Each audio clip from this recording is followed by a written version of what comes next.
नमस्कार प्रिय दर्शकों व श्रोताओं, आप सभी का मेरे इस चैनल पर स्वागत है। जो लोग मेरी वीडियो पर नए हैं तो चैनल पर सब्सक्राइब जरूर कर लें। मैं श्रीमद् भागवत कथा से बोल रहा हूँ, जहाँ पर कपिल भगवान और माता देवती का संवाद है। कपिल भगवान माता देवती को किस प्रकार से जो बच्चा गर्भ में होता है उसकी बातें ये कि दुख के और सुख के बारे में बता रहे हैं। उसे किस प्रकार की पीड़ा होती है, कैसे झटपटाता है और कैसे परमात्मा की स्तुति करता है कि हे परमात्मा मुझे बाहर निकालो, मैं आपका भजन करूँगा, भजन करते करते मैं ढेर लगा दूँगा। तो आप सुनते रहिए इसे बड़े ध्यान से। भगवान कपिल कहते हैं, माता उत्तम भक्त तो वही है मेरा, सिया राम मैं सब जग जाने करो प्रणाम जोर जोग पानी। जो परमात्मा को सब में देखता है और वो ऐसा नहीं करता, वो महाअज्ञानी है। कई लोग अपने शरीर को अष्टपुष्ट बनाने में जीवों की हत्या करते हैं, ये पाप है माता। उसे नरक की यातना भोगनी पड़ती है। पाप कर्म करने वाले नरक में जाते हैं माता, फिर ये संसार में गिरते हैं। फिर ऐसा होता है कि माता के गर्भ में जब 1 दिन के होते हैं तो अति सूक्ष्म होते हैं, 5 दिन के होते हैं तो कुछ बड़े होते हैं, 10 दिन के होते हैं तो और बड़े हो जाते हैं। 1 महीने का जीव जब मातृ गर्भ में होता है तो उसका सिर का निर्माण होता है, और 3रे महीने का होते होते संपूर्ण रूप से जीव मातृ गर्भ में बड़ा हो जाता है। यदि स्त्री है तो बाएं कुच्छ में और पुरुष है तो दाहिने कुच्छ में रहेगा। माता देवती ने कहा, मातृ गर्भ में तो जीव बड़ा सुख मिलता होगा, न सर्दी है, न गर्मी है, न शोक है, न मोह है। तो कपिल जी भगवान कहते हैं, ये माता पूछो मत। माँ के गर्भ में जीव को जितनी तकलीफ होती है उतनी न पहले कभी हुई और न कभी बर्बाद न बाद में होगी। गर्भवास जब सम दुख न भूत न भविष्यति, इतना कष्ट होता है। हजारों छोटे छोटे कीटाणु जो मातृ गर्भ में पलते हैं, ये जीव के कोमल शरीर को काटते हैं। जीव तड़पता है, चिल्लाता है, कौन सुने इसकी। कभी माँ झटपटी वस्तु का सेवन कर ले तो इसको इतना कष्ट होए, और माँ कभी गर्भ वस्तु का सेवन कर ले तो इसको बहुत कष्ट होए। 7वां महीना आते ही जन्म जन्मांतर के कर्म इसको याद आते हैं और भगवान की स्तुति करता है। क्या कहता है जीव परमात्मा से, हे भगवान एक बार मुझे गर्भ से बाहर निकालो। गर्भ से बाहर आ जाने पर प्रभु मैं ऐसा भजन करूँगा कि फिर कभी गर्भ में जाना ही न पड़े। भगवान कहते हैं, तुम गर्भ में ही स्तुति करते हो और बाहर आते ही ये सब कष्ट भूल जाते हो। जीव कहता है कि सत्य कहता हूँ, एक बार गर्भ से बाहर निकाल कर देखो, मैं तुम्हें नहीं भूलूंगा। बड़ी बड़ी प्रतिज्ञा करता है, और 9वां महीना पूर्ण हुआ, 10वां मास आरंभ हुआ, और जैसे ही प्रसव की वायु का वेग आया, जीव मातृ गर्भ से तुरंत संसार में आ जाता है। तो माता देवती ने कहा, तो बड़ा अच्छा हुआ, गर्भ में बड़ी तकलीफ थी, बाहर आ गया अब तो सुख मिलेगा। तो कपिल भगवान ने कहा, माता सत्य कहता हूँ बाहर भी सुख नहीं है, बताओ सुख मिला किसी को। अब बिल्कुल सत्य समझना, मैंने कई अरबपतियों को भी देखा है। एकांत में उनके पास बैठता हूँ और पूछता हूँ कि सही सही बताओ तुम्हें सुख मिला। वो बोलते हैं, ठाकुर जी मैं बिल्कुल सुख नहीं है। दीन कहे धनवान सुखी, धनवान कहे सुख राजा को भारी। राजा कहे महाराज सुखी, महाराजा कहे सुख इंद्र को भारी। इंद्र कहे चतुरानन सुख, ब्रह्मा कहे सुख विष्णु को भारी। तुलसीदास विचार करे, हरि भजन बिना सब जीव दुखारी। कौन सुखी है? मैंने पूछा, ये बोले ठाकुर जी इनको बराबरी कौन सुख होगा। दिन भर होटल में काम करते हैं, रात को हाथ का तकिया लगाकर फुटपाथ पर सो जाते हैं। इनको कुछ मालूम नहीं दुनिया में क्या हो रहा है, लेकिन इनको पूछो ये कहेंगे वो ऊंची इमारत वाले सुखी हैं।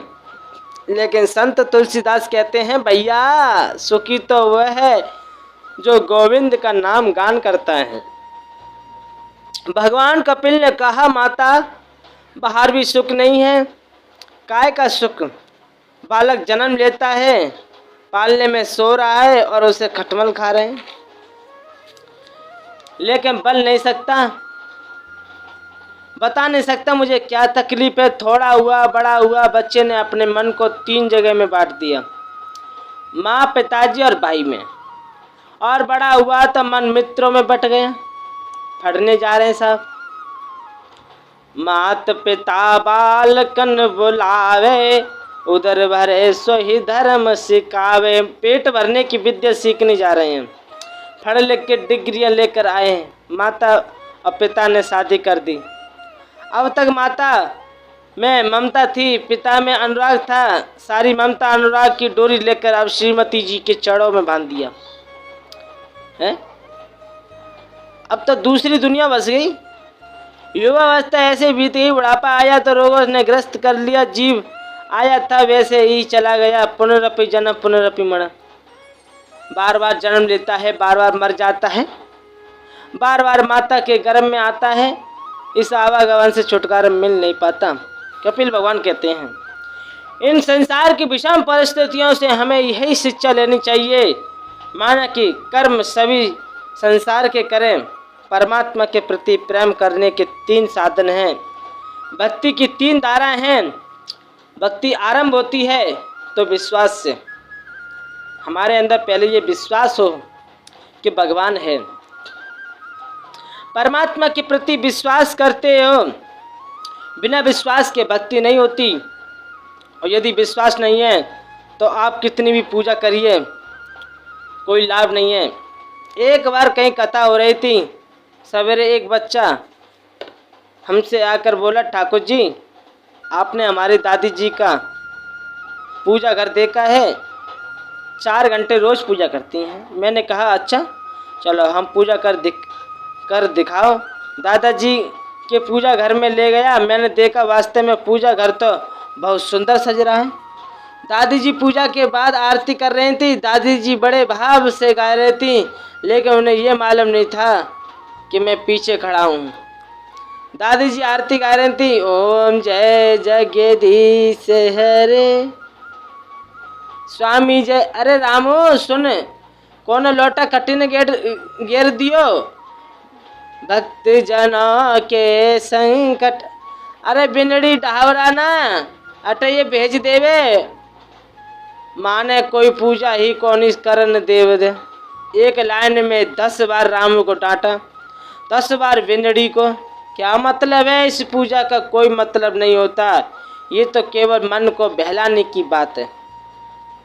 पूजा का मतलब है मन में विश्वास, विश्वास और फलदायक। भक्ति की दूसरी धारा है संबंध। संबंध, परमात्मा से संबंध जोड़ो, बिना संबंध जोड़े भक्ति नहीं होती। और भक्ति की तीसरी धारा है समर्पण, प्रभु के प्रति समर्पण हो जाओ। माता ने कहा ये तो बिल्कुल सत्य है, लेकिन परमात्मा के प्रति समर्पण, विश्वास, संबंध, ये तीनों ही बातें आएंगी कैसे? कपिल बोले केवल कीर्तन से। परमात्मा के नाम का गान करो।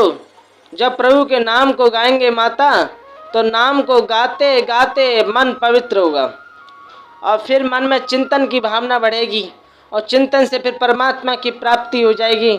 माता ने कहा कुछ लोग ऐसा करते हैं, बिना भाव के कीर्तन करने से फायदा क्या? कपिल बोले बिल्कुल नहीं, कीर्तन तो बिना भाव के भी करो। आप सोचोगे भाव आएगा तो कीर्तन करेंगे और ना भाव आएगा तो न कीर्तन होगा। भाव भाव अनक आलसु, नाम जपत मंगल दिस दसु।